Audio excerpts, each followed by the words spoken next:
Have you ever wondered how far a parent's love can stretch? Picture a father who loves his children so deeply that no mistake is too great, no distance too far to bridge. This is the story Jesus told about a father's extraordinary love, and it might just change how you see forgiveness forever. In ancient Judea, there lived a wealthy landowner with 2 sons. The younger son grew restless, dreaming of adventure and independence. One day, he approached his father with an unthinkable request.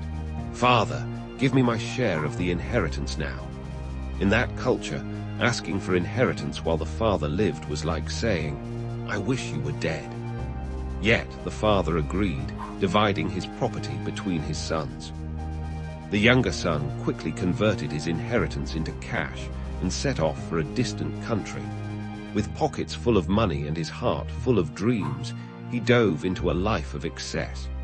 He spent lavishly on wild parties, fair-weather friends, and countless pleasures. But money, no matter how much, eventually runs out. Then came a severe famine. His friends vanished along with his fortune. Desperate and alone, he took the only job he could find, feeding pigs, an occupation especially humiliating for a Jewish man. As he watched the pigs eat, his own stomach growling with hunger, he reached rock bottom. The Bible tells us, he longed to fill his stomach with the pods that the pigs were eating, but no one gave him anything. In this moment of despair, clarity struck. Jesus says, when he came to his senses, he remembered his father's house, where even the servants had plenty to eat. Humbled and desperate, he crafted a speech. "Father, I have sinned against heaven and against you. I am no longer worthy to be called your son. Make me like one of your hired servants." What happens next reveals the heart of this story. While the son was still far off, his father saw him. This detail suggests the father had been watching, waiting, hoping for this moment. Instead of waiting for his son to reach him, the father runs, something undignified for an elderly man in that culture. But love knows no dignity. The father embraces his filthy, pig-scented son before he can even finish his rehearsed speech. He calls for the best robe, a ring for his finger, and sandals for his feet, all symbols of restoration to full sonship.